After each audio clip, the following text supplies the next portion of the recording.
named after various founding fathers. And as part of America, so America 250 is next July. So we've already begun doing things for this. So I was recently in Franklin County. We brought a statue to Ben Franklin. We put that there. We were in Jefferson County. We brought Thomas Jefferson, nice statue there right on the courthouse steps. Washington, we actually got this amazing statue of Washington from Mount Vernon. They loaned us it, and so we put it in the Florida Capitol. So if you actually walk up and you make a left, like you're going to go to the governor's office or the attorney general's office, you see this amazing statue of Washington, and we've actually gotten approval to have one of those recreated as well. So my hope is that we'll be able to drop G-Dub in Washington County at some point. Actually, Washington County would welcome that. You know, there's other counties in Florida, they a little bit different views on some of this stuff. Not for the better, but it is what it is. So we're going to do that. And then we have a Hamilton County, which obviously is further east than here in North Florida. But, you know, I think it was like some of these other states had mothballed these statues. We're like buying these statues at a discount. And I guess like when the Hamilton was being transferred, I think it was a little bit too hot in the truck, and so we had a little bit of issues that we're remedying there, but we're going to be able to roll out Alexander Hamilton.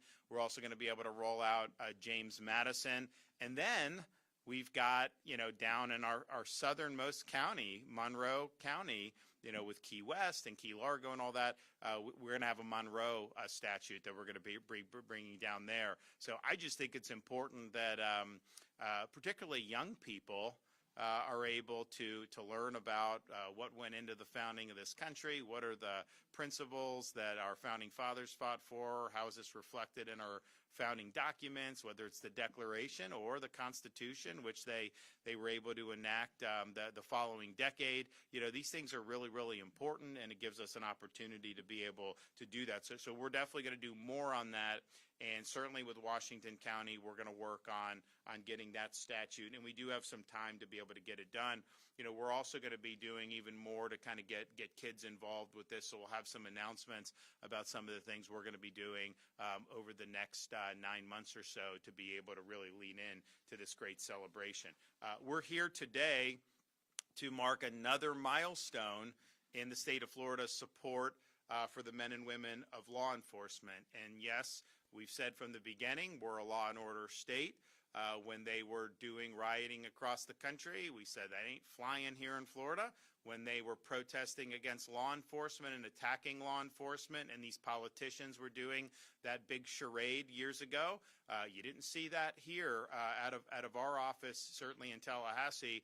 And we were very clear that we honor the people that are there, that are protecting and serving the public. And which is fine, and you know, sometimes you got to stand up and speak truth, and you got to say the right thing at the right time. And I'm not saying that doesn't matter, but what's even more important than just the words are the deeds. And are you following through on the commitment to making sure that our communities are safe and that you have a strong culture of law and order? And I always say, the folks that Florida's crime rate's at a 50-year low, I always say that, you know, you can't obviously do that without the folks who are actually in uniform making it happen. And, you know, we can sit there and talk all we want, but the reality is there are people that are there that deserve the credit. But at the same time, you know, you could have the best sheriff's department, you could have the best police department, you could have the best deputies, the best police officers. If you have jailbreak policies, if you have weak on crime policies, no cash bail, letting people steal $999 like California, releasing felons. If you're doing that, I don't care how good you are at your job, you're going to be overwhelmed with the bad policies. So it really goes hand in hand. You got to have strong policies at the state level, and then you got to have good people that are there implementing those policies and making sure that they're keeping their community safe. And I mean, if you look at what we've done, we not only did we not indulge the nonsense when they were doing defund police and attacking police, we did legislation banning the defunding of police. Because the way I viewed it is like, we've got a big state, 67 counties, all these municipalities. You could have one municipality elect 3 bozos to some city council that want to do something stupid. And, we're not going to let them cut off their nose to spite their face, simply because the residents would end up having to deal with the consequences of that. So we have ways to make sure that that funding continues. We also made sure that if you are engaging in any type of mob violence, looting, rioting, any of those things, do not expect to be treated like they treat you in Portland. Well, they'll slap you on the wrist, put you back on the street, let you do it again. No, in the state of Florida, if you're rioting, if you're looting, if you're engaging in mob violence, you're going to jail, and we're going to hold you accountable, and that's what you have to do.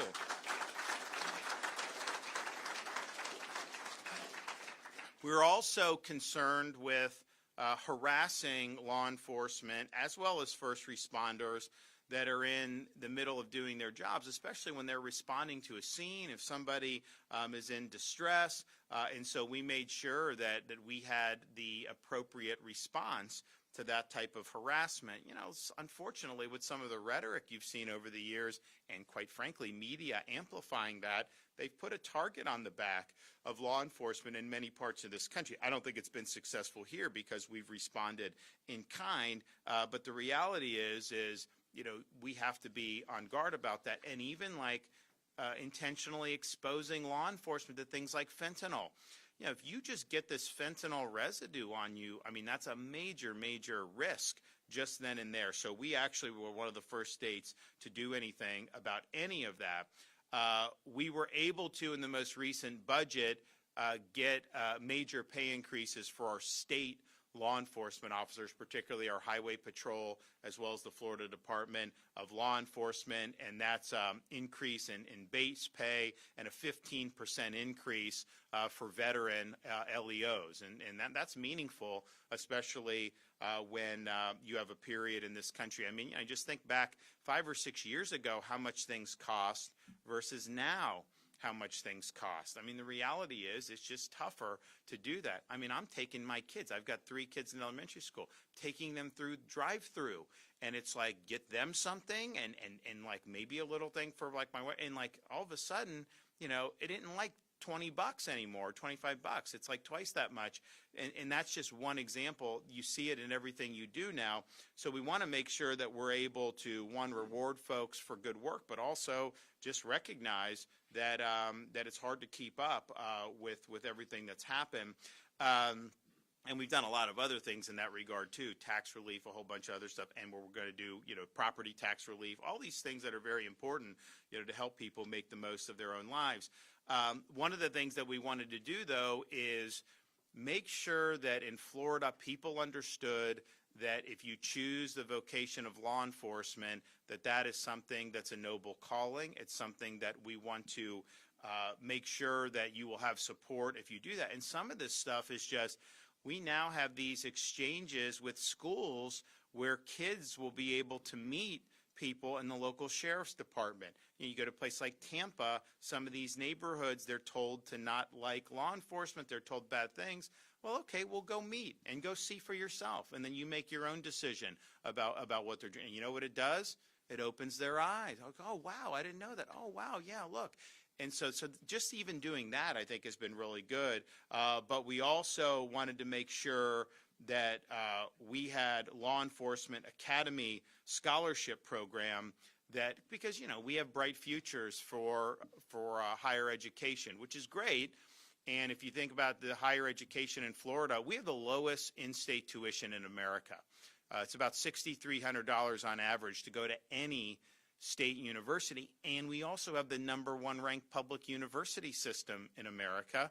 And we have, I think now we have FSU, UF, USF, and then FIU is now in the top. So we have 4 of the top 50 public universities in the country, and all in different parts of the state. We have others that are now in the top 100 that are moving up, and yet first of all, if you have to pay the full $6,300, you could work a part-time job to do it. But we have Bright Future scholarships, so that's 100% tuition, 75% tuition, depending on your grades and your scores, and that's really, really meaningful. We're proud of that, and I've protected that program. But we also have been stressing, doing university's fine, but there's other ways you can do good vocational education things. And here with the academy, we think is important. So these scholarships cover tuition fees and up to $1,000 of eligible education expenses for trainees enrolled in a basic recruitment training program for officers. And so we're making it attractive for people to do that. And when you go into the academy and you come out, if you're new to law enforcement, you are eligible for this bonus program that we started back in 2022. Because what we saw going on in the rest of the country, I mean, I kind of tell this is like, there's data and anecdotes, and they're not the same. But when you get enough anecdotes and people say the same things and without coordinating, I kind of think, okay. And anytime I travel out of state during those time, people would come up to me in law enforcement and just be like, thank you for what you're doing. You're standing up for us. I wish I could go to Florida. Talk to police chiefs. Like all my officers want to move to Florida now, this, that, or the other thing. And so we saw an opportunity strategically, if they're not going to treat you well in Chicago, if they're not going to treat you well in New York City, if they're not going to treat you well in some of these areas, you have an opportunity to come to Florida.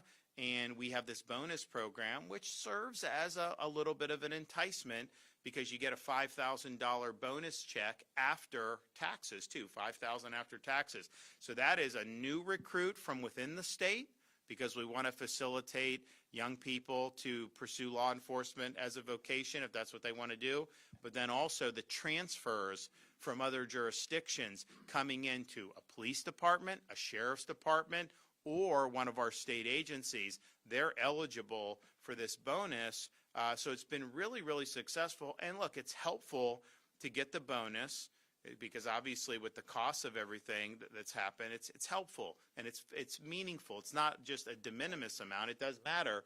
But I'd say even more than that, I mean, think about it. You're maybe in one of these jurisdictions, politicians attack you, you don't get support from the community, and then you come to Florida, and what's the first thing you do? You get a $5,000 check, from the governor in the state of Florida.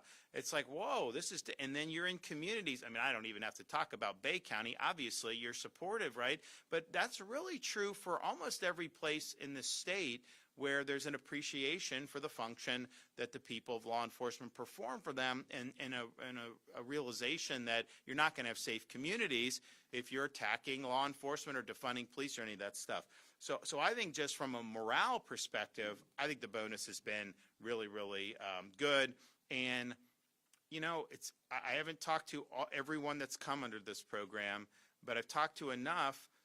If you've come from other states, morale's better here. Where you're at. It's better in Bay County than it is, in some of these urban police departments where they're being treated poorly, and that's meaningful. People want to know that they've got support. So today we're here to announce that we've reached yet another milestone in our recruitment bonus program. After today's awards, we will have awarded over 9,400 bonuses throughout this program. That's 5,000 smackers a pop. And in addition to the checks, we're going to hand out some checks today. We also have another 734 more in the mail and that are on their way to LEOs throughout the state of Florida. We've had about 2,000 recruits of that 9,400 come from other jurisdictions outside of the state of Florida. And then the bulk of them, as I mentioned, are the younger people who are getting their first job in law enforcement. So that's a great way to start for them as well. So the total awarded under the program has been about $63 million. We had to fight a little bit with the legislature on this. I think the Senate was supportive. The House's initial budget zeroed this out. And we had to fight to do it. I don't know why we would even have to fight over it. don't mess with success. Just do it and kind of ride the train. So this was something that I think had universal support amongst our law enforcement agencies and leaders throughout the state of Florida, and I'm glad that it's made it. We knew it would make a difference. We were confident it would make a difference, but still seeing the success of the program, is really, really positive. And I know, look, this program has been part of, changing people's lives for the better, getting people to maybe consider law enforcement where they wouldn't have, or getting people to pick up their lives and move their families to the state of Florida because they know they're going to be treated better. So thanks to everybody that's been involved. I mean, I think pretty much every single sheriff's department has leaned in on this, and almost every police department throughout the state of Florida has leaned in on this, and it's been really, really positive. So we're going to hear now from our host sheriff, Tommy Ford, Bay County. Here, here. Governor, it's an honor to welcome you today to Bay County, and I just want to thank you for always showing up for Bay County. A story that I always tell people when we talk about Governor DeSantis is Hurricane Michael. So in a couple days is the 7-year anniversary of Hurricane Michael, and we all know how devastating that was to not just Bay County but to our area. And what really kind of the statement from the movie, you had me at hello. On his first day in office, Governor DeSantis came to Bay County to support us. He could have gone anywhere else in this state. He could have gone to Miami in front of 10,000 people welcoming him there. And I know you got around to that, but you were here first. And that meant a lot to us. And he's shown up for us ever since. And he's also shown up for law enforcement. He stood shoulder to shoulder with us during some of the most challenging times that I've seen in my 30 years in this profession. The 2019 to 2021 time period, it was pretty scary to be in law enforcement. Not here in Bay County because we've got the support of our community, but if you look at what happened nationally, it was very concerning to see that support that we rely on to do our jobs and do so in very difficult situations just evaporate nationwide. But Governor DeSantis took a different path. It was fashionable then to criticize or defund the police, but Governor DeSantis, our legislature, and our county commission supported us. They honored our profession, defended our deputies, and made it clear that Florida would never abandon the men and women who put on the badge every day. Governor DeSantis' leadership has gone far beyond words. He provided pay raise and recruitment incentives that allowed us to attract new deputies at a time when many agencies around the country were struggling to keep their ranks filled. I did ask him if this was retroactive from 30 years back, but I don't think that's going to fly. So I'm proud to say today that over 40 Bay County deputies have received this recruitment bonus. That's 40 $5,000 checks for deputies that have come to the Bay County Sheriff's Office. That makes a difference, people. That makes a difference in both morale and being able to attract people. And I know every sheriff and police chief that are here, they've had similar success with this program. He went beyond that. He signed laws that protects public safety and made sure that our deputies had the resources and the backing they need to do our jobs effectively. Just as important, maybe even more important, he restored pride to our profession, knowing that our governor has our back, has strengthened morale, reassured our families, and reminded every deputy that the sacrifices they make every day are valued. Governor DeSantis' unwavering commitment has meant safer communities, a stronger law enforcement community, and a clear message that in Florida, we support those who protect and serve. And for that, Governor, I thank you immensely. Thank you.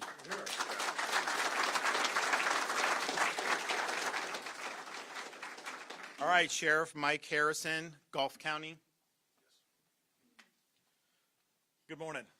And wow, the room filled up quick. So no, just want to, first of all, Governor, thank you so much for what you do for us. As Sheriff Ford stated, that just to have our back the way you've got it, it means a lot to us.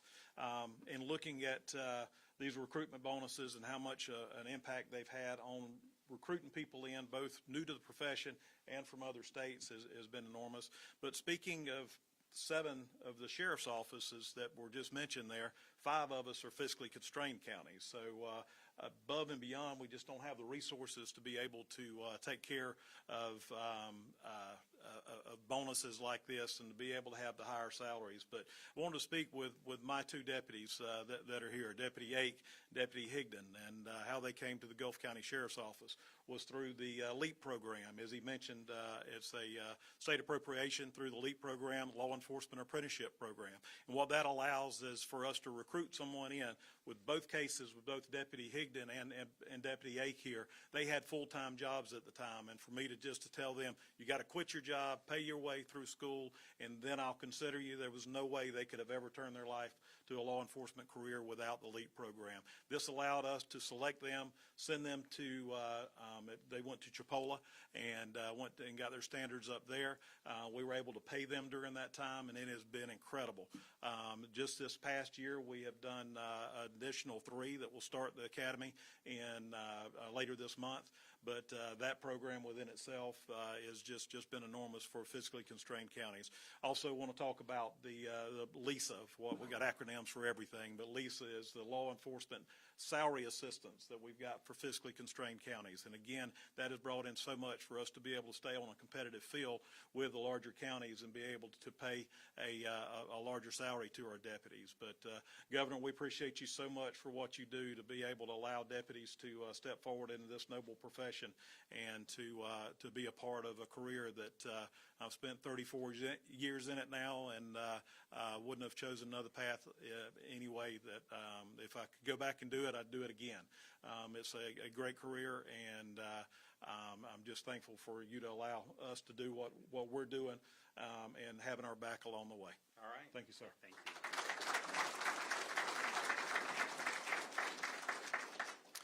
You know, a lot of people don't know, we've done, and the sheriff mentioned it, but we've done support for deputy salaries from the state of Florida for fiscally constrained counties. Obviously, we do a lot when we have hurricanes. Knock on wood, we haven't had one yet. I mean, you know, the season's not over. So, and I always told people, you know, when you say, oh, we haven't, the minute you say you're fine, that's when it hits. But we're always watching on that. You know, we don't see anything on the horizon this second. So we'll see. You know, we've got October's important month, so hopefully we can get through that. But you know, we've been able to do a lot, and we're proud of doing that. And it's not. It's just the reality that some of the counties that are a little bit more rural, you know, they don't necessarily have the same economic base. I mean, like, you know, someone like Miami or Palm Beach, I mean, they're rolling in money, right? Now they're spending a lot of that money, which they shouldn't be doing, but the way they're doing it, but they're rolling because they have so much coming, and so it's just different, right? So, so some people say, well, because I'm just like, you know, people are getting pinched on property taxes in this state. You know, they have a home that they bought for $250,000 10 years ago. Now they're being told it's worth $750,000, and they have to pay more in tax every year, even if they don't even raise the millage rate. Just the valuation change as an unrealized gain is pinching people. You have senior citizens that have to sell home because they don't have the ability to keep paying the taxes on the house. You have young people. I mean, it's obviously very expensive across the board on a lot of things. Home prices in particular have gone up dramatically over the last 3 or 4, and that's nationwide. It's not just Florida. Wouldn't it be great if they were able to have relief and not be burdened by that? So we're working. You got to do a ballot initiative, 2026 election, November. We're working through all that. But people said, well, you know, how are you going to be able to do rural? Like they don't have the ability to just, because, you know, Miami, they can just, you know, reduce spending. They can do tourist stuff. I mean, there's a lot that they could do. Like they can't do that. And I said, they don't have to do anything. They're like, what do you mean? I'm like, I can fund all that. I can take all 32 fiscally constrained counties. I could fund 100% of tax revenue that would be derived from a homestead, Florida residence, property taxes. And it's like budget dust for us. I mean, we got a massive surplus. So we can do that, and we will do that. So don't let anybody in the rural counties act like you're not going to be able to do, because I can just do it without even worrying. I'm not going to let that keep us from doing property tax relief. So if I have to do appropriation, I'm going to support doing an appropriation. I mean, it's just that simple. So we're going to get it done. There's a lot of moving parts. You need to get the legislature to put it on the ballot, which is 2/3. And, you know, we have 2/3 majorities of Republicans. What I would say is, a label is one thing, how you actually act is another. And, there's some people that wear the label, and it's like, I'm trying to think, like, wait a minute, like, are you a donkey dressed up in an elephant suit? Like, what's going on here? So it is what it is, right? Maybe not here in Bay County, but in some other part. So we got to do that, and then you need to get 60% of the electorate to ratify that in a general election, which would be the next general election is November 2026. So all that is being worked on, but just don't let anyone tell you in the rural or any of the fiscally constrained that somehow, you're not going to be able to pay police or any of that. Like, no, in fact, we will be able to I can do all 32 of those. And I think it's like $250, $270 million. That's for 100% of that revenue, from the homestead, which, who knows how that shakes out in year one versus year two. I mean, there may be a phase in, but it's doable. So, we think through all these things, right? I mean, we understand there's different irons in the fire. Okay, last speaker before we hand out our check, we have Bay County Deputy Arnoldi J. Come on up. Where are you at?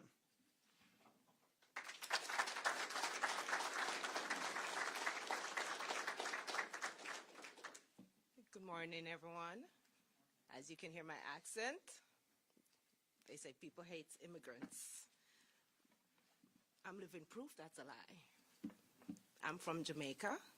I've been here 7 years, and I've been with the Bay County Sheriff Office 3 weeks shy of 5 years.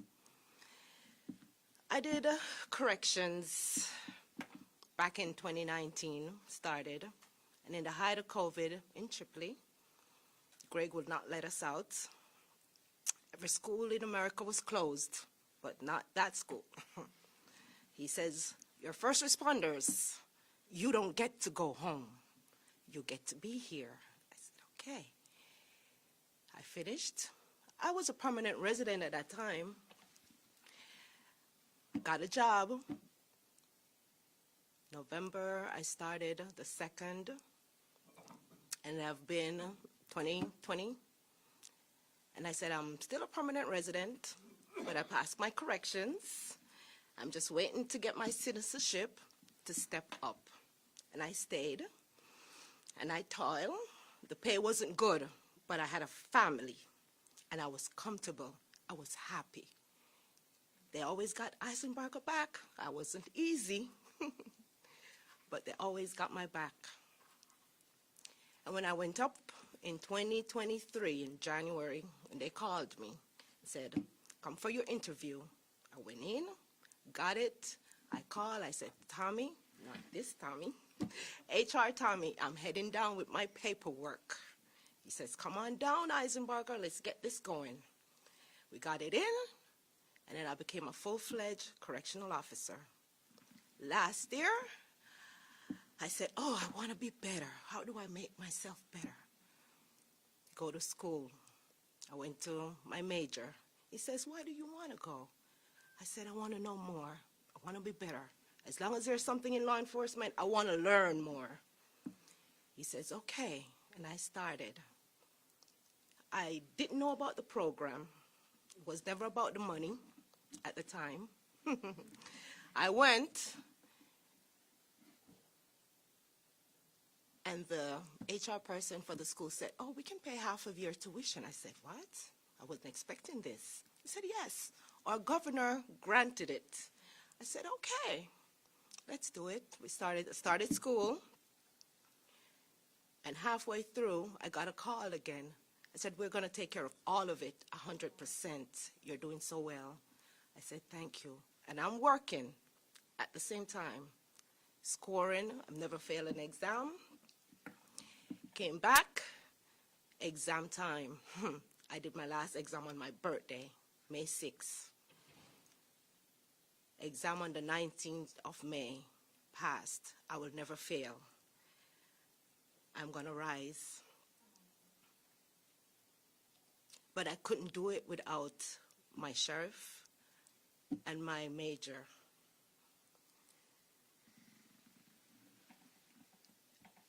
I will hear stories about immigrants. "Oh, they hate." I said, I'm living proof. Don't you see me?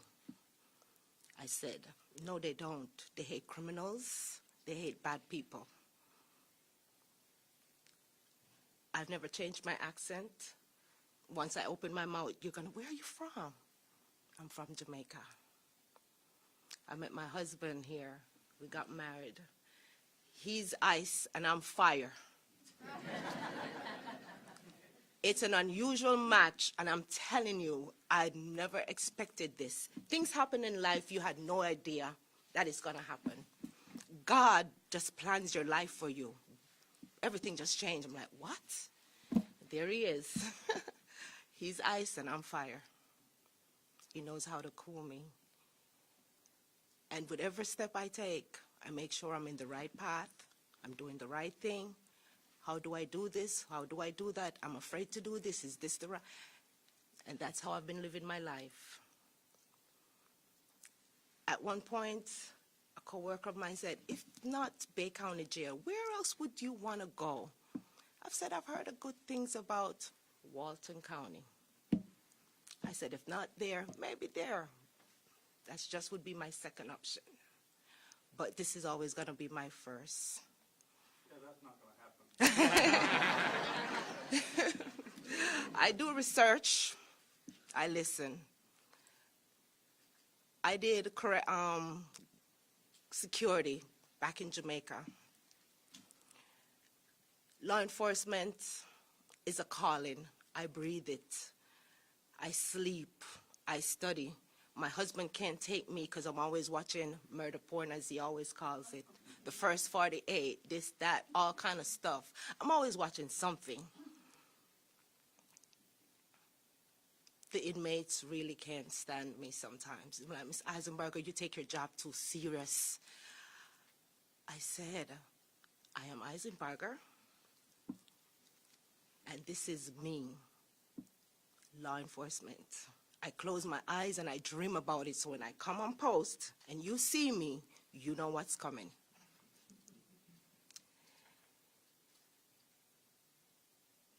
It hasn't been easy at times, but prior got me through a lot of stuff. But I'm living proof they don't hate immigrants. I was the only Jamaican there. Now we have 2 more.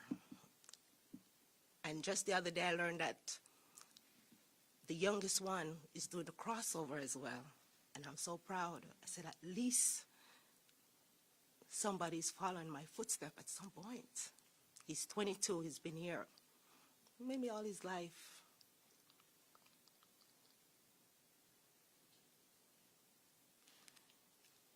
And then again, I would say, I've got 3 strikes against me. 3 strikes. I'm a woman, I'm black, and I'm an immigrant. But like a phoenix out of an ash, I'm rising, and I'm coming. So I've got to be great, the best. I've got to be good. I walk with purpose. I wear my uniform with pride. I never had to put on a different shirt just to go into the supermarket. If I have to, why would I be in this job? If I have to put on a shirt to go walk somewhere because I am afraid somebody will see me and say, she works for this person. No, I am proud. I'm proud of where I work, or who I represent, and wherever I go, I wear this uniform with pride. Anywhere. Thank you very much. Great job.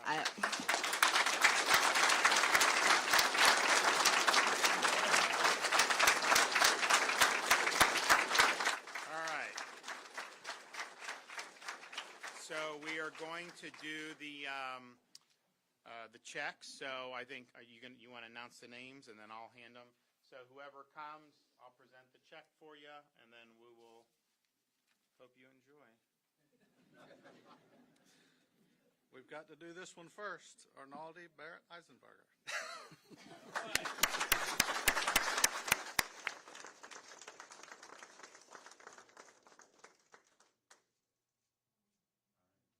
Joshua Nelson, Bay County Sheriff's Office.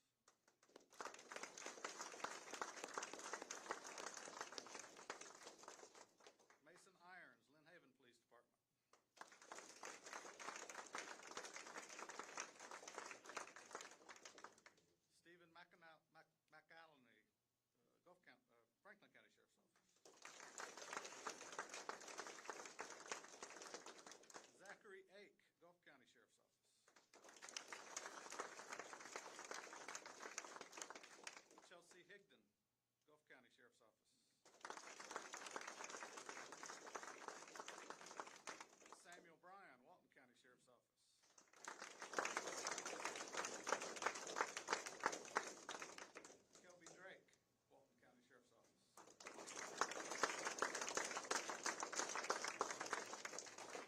Samuel Helms, Walton County Sheriff's Office.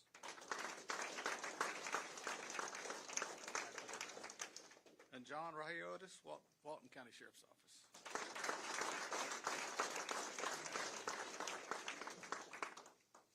All right, good work, guys. Congratulations. Thanks for your service. We appreciate it. So great. So you see, this is meaningful. I think a lot of bright young stars here, and this is happening all over the state of Florida. Okay, do we got any questions before I head out? Yes, sir. We're in the 7th day of a government shutdown. In terms of our Florida agencies, do you anticipate any of our agencies, including law enforcement, having to pick up any slack if it continues? Well, so first of all, you know, we're running. Florida's doing what Florida does, and you know, fortunately for us, we've always taken the posture that, you know, we're going to take care of our own business. If there's abilities to draw down support from the feds to supplement, we obviously are going to do what's there because Floridians pay federal taxes. But especially under Biden, I didn't expect any support, right? And so, like, we were doing all this stuff. And so I don't know if there's going to be any. I will tell you, because people were asking me about the illegal immigration, are they going to stop helping? Because, you know, we're helping deliver people here illegally to the feds and ICE and DHS. And that's continuing. And they've got a great cadence, and they're, as people come in illegally that are detained and processed, they are removed from Florida very quickly now. And so it's been really, really positive. So that's continuing. I haven't seen any change in any of that, and we're going to keep that mission going. You know, I have mentioned in the past that, you know, we are very nimble in how we do this. And so, you know, you have the Panhandle. It's hard. It was very hard for them to bring to South Florida for processing. We did do Baker County, which is kind of by Jacksonville, and that's been beneficial. But wouldn't it be good to have a Panhandle thing? So that's happening. So that's underway. There'll be an announcement on that relatively shortly. And so that means Northwest Florida, you know, if you have illegal aliens, they can just be processed right here in Northwest Florida, and then they'll be able to be taken by the feds. So that's going to continue going on. And I will just say this, because I see what's going on in Chicago with the posturing of this governor and this mayor. You know, we were under 4 years of Biden, he opened the border. We were trying to fight back. I sent some of our folks to Texas to help fortify the border. We did major legislation in Florida, some of which the court said, well, you can't do that. That's a federal function. Because we're saying if you come to the state illegally, that's a crime. And we wanted to be able to hold. So there were certain things they said, and that was kind of the rejoinder. Oh, this is federal. You can't interfere. Well, all we were trying to do was help fulfill what the statutes say in U.S. law. So that was their position. Now you have the federal government that's actually enforcing what the laws say. And then the same people that said it's federal, you know, that we shouldn't interfere, they're trying to interfere by trying to sabotage enforcement. In places like, they said, oh, don't help anybody with DHS. I mean, you see what some of these groups are doing. They're putting a target on the back of these officers, and they're trying to go to tax against them. And I could tell you in Florida, we have zero tolerance for that. And I don't even need to speak for these sheriffs, because I know if there was some type of plot to target ICE agents in their counties, they would be helping disrupt that. Are you kidding me? You're going to tell people to not do that, to not step up and help, especially when people's lives are at risk, all because of political agenda and ideology and catering, you know, to the very, very far left. And so Chicago's got a lot of problems. You know how I know? Because every time they do something stupid there, more people move here. Honestly, I want them to fix Chicago. Like, we have enough people that have come. But I can tell you, anytime when this mayor got elected, I saw a flood of new people go to Naples and Southwest Florida. And they talk about it. You know, what was the city used to be? Because it used to be one of the great cities anywhere. And what's happened now, there's a lot of reasons, but I'd say the most significant one was just the decline of public safety. and the decline of supporting law enforcement, holding criminals accountable. You know, the governor there did a bill to have no cash bail. Well, first of all, how does that protect the public? You have somebody commits a felony. They come in, they get arraigned, and then they just get put right back on the street. Well, guess what? They're going to likely commit more crimes.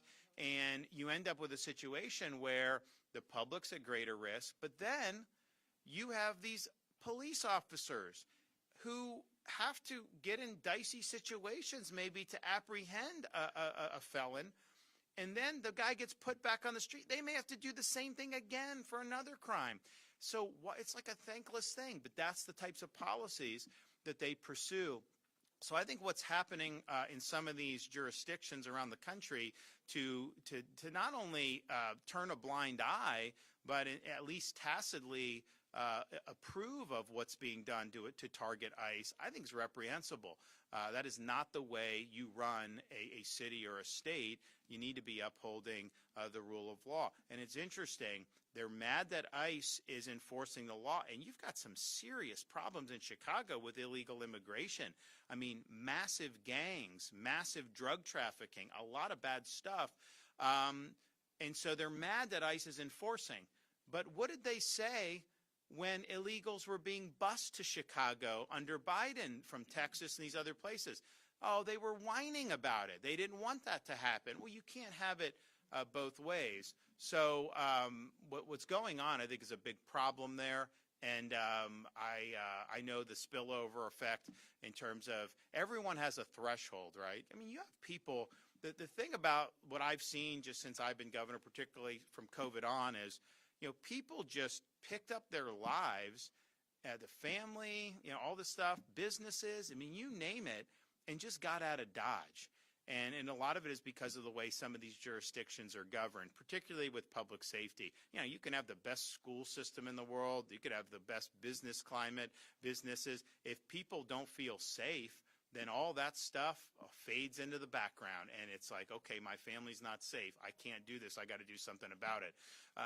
So we'll see. But in terms of what the federal government's doing, we're going to do what we need to do to help the people of Florida, but I will tell you on the core missions that we're working with them on, such as combating illegal immigration and facilitating the removal of illegal aliens from our communities and from our country, that mission continues, and that mission will continue. And let me just say, this is theater what these guys are doing in Congress, okay? They do this theater all the time. You know, people like Chuck Schumer, I just think every time he comes to the microphone, support for term limits goes up another % or two. I mean, it's like, come on. You know, why don't we try something different here? But he's scared of his far left flank, and so he's trying to do this. But I anticipate that it will likely probably drag on for a little longer, then eventually just come in for a landing. And I think most people will say, well, why did you guys even do that to begin with? And so we'll see what happens. All right, thanks, everybody. Have a good one.